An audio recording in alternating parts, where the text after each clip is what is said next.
Come on. That's enough. These two. Not okay.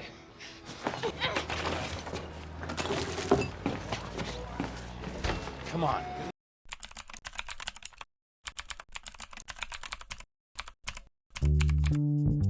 (2000년도부터) 시작해 17년 동안 울버린을 연기해온 휴잭맨의 마지막 엑스맨 작품. 휴잭맨의 마지막일 뻔한 엑스맨 작품 로건 속의 숨겨진 디테일과 오게티를 찾아봤습니다. 참고로 왼쪽 상단의 검은색 동그라미는 비하인드 스토리, 빨간색은 오게티를 표시합니다. 로건은 9,700만 달러의 제작비로 6억 1,400만 달러, 하나로 대략 8,800억 원을 벌어들이면서 엑스맨 시리즈 중에서는 유일하게 청소년 관람 불가인데도 불구하고 2위를 기록했고 2017년 글로벌 흥행 순위는 15위를 기록했습니다. 평가는 로튼토마토 94%, 메타크리틱 77점, IMDb 8.1로 엑스맨 11개의 작품 중 데이즈 오브 퓨처 패스트를 제치고 1위를 기록하면서 다크나이트 그리고 스파이더맨 2편과 함께 슈퍼히어로 영화 중 역대 최고의 작품으로 평가받기도 합니다. 영화 초반에 멕시코 갱들이 차바퀴를 몰래 훔치려다 딱 걸릴 때 로건은 크롬 휠이라며 잘못 풀다간 도금된 크롬가루만 날릴 거라고 걱정하는데요. Those are chrome-plated lugs. You're gonna strip plating flakes off. 대화가 끝나고 갱들과 싸울 때 자세히 보면 바퀴를 풀던 도구에서 로건이 걱정하던 크롬가루가 날리는 디테일을 볼 수 있습니다. 로건이 타던 리무진의 번호판은 WER112인데 1997년에 출간된 울버린 코믹스 112호를 참조한 이스터에그일 가능성도 있어 보입니다. 이 코믹스에서는 프로페서 X가 온슬로트라는 빌런으로 등장해 수많은 뮤턴트를 학살하는데 로건은 찰스가 온슬로트로 변하게 된 이유가 본인 때문이라며 죄책감에 시달리는 내용이 담겨 있습니다. 영화의 전체적인 스토리와는 관계없지만 과거에 찰스가 발작을 일으키며 수많은 뮤턴트가 희생되고 로건이 그를 보호해주는 스토리를 참조한 이스터에그 정도로 보입니다. 로건이 처음으로 가브리엘라를 만난 곳은 그린우드 공동묘지입니다. 그린우드는 마블 코믹스에서도 자주 등장하는 공동묘지로 얼티밋 세계관에서는 캡틴 아메리카의 무덤이 위치한 곳이기도 한데요. 가브리엘라가 떠나기 전 로저스의 이름이 새겨진 비석이 보이는데 캡틴 아메리카 스티브 로저스의 이스터에그가 아니냐는 팬들의 추측도 많았지만 제작진 측에서 밝혀진 건 없습니다. 도널드 피어스의 기계의수는 초록색 장갑을 끼고 촬영을 한 뒤 CG를 입힌 거라고 하는데요.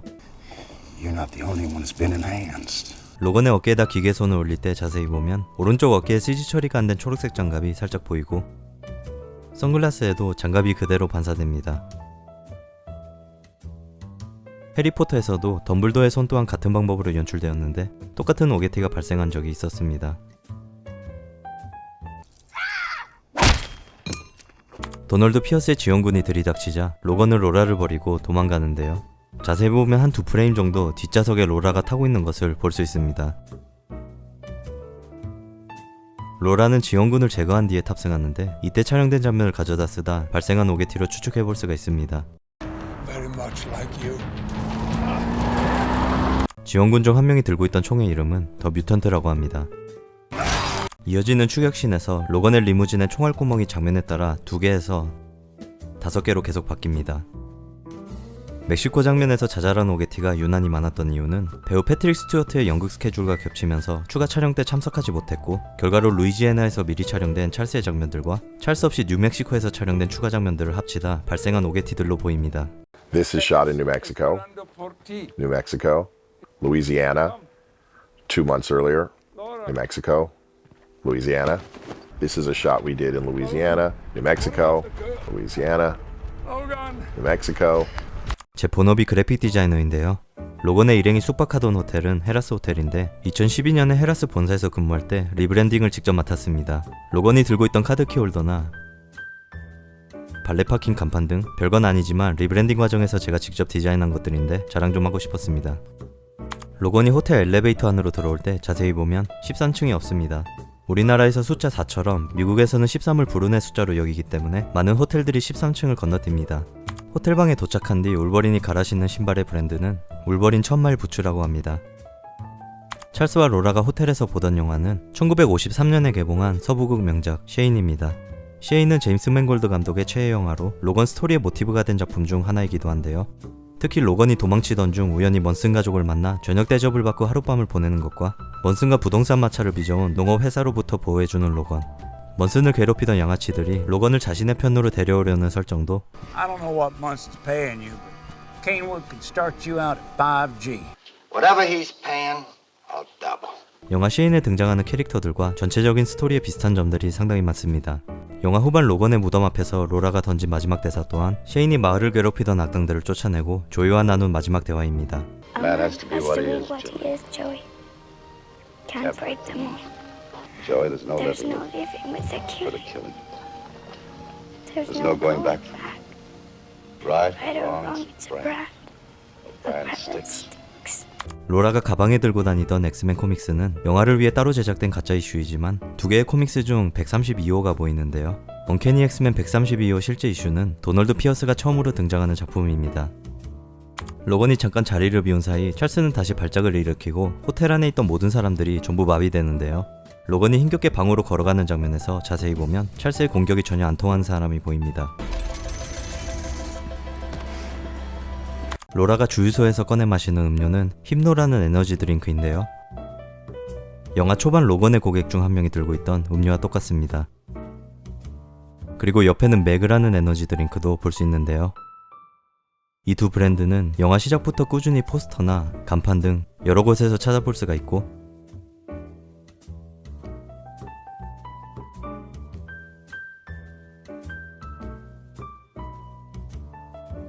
심지어 화장실에 스티커로도 붙어 있는데 이 디테일에는 나름 중요한 복선이 담겨 있습니다. 젠더박스에 따르면 25년간 새로운 뮤턴트가 태어나지 않은 이유는 식품에 유전자 조작 물질을 넣어 개체수를 조절했기 때문이라고 합니다. 그 중에서 시리얼이나 음료수를 언급하는데 Discreetly through everything from sweet drinks to breakfast cereals and it worked. 이 두 식품에 공통적으로 사용되는 첨가물은 옥수수 시럽입니다. 그리고 옥수수 시럽의 복선은 먼슨 장면에서부터 시작됩니다. Chucking that cloned up super corn. You know it tastes like shit too. Why do people eat it? They don't. They drink it. Corn syrup. This is those drinks that everyone's having, you know, to stay awake. 먼슨에 따르면 케인우드 농업회사에서 생산한 유전자 변형 옥수수는 에너지 드링크에 첨가할 옥수수 시럽을 만들기 위함이라고 설명합니다. 즉 젠더라이스 박사는 새로운 뮤턴트가 태어난 것을 막는 수단으로 옥수수를 사용했고 에너지 드링크나 시리얼 등 여러 식품에 추가되면서 뮤턴트는 결국 멸종 위기까지 이르게 된 것으로 볼 수 있습니다. 더 나아가서 칼리반이나 찰스에 비해 로건이 치유 능력을 더 빠르게 잃어가는 것도 그가 습관적으로 마시던 위스키나 데킬라에 옥수수 함량이 상당히 높기 때문으로 해석하는 팬들도 많습니다.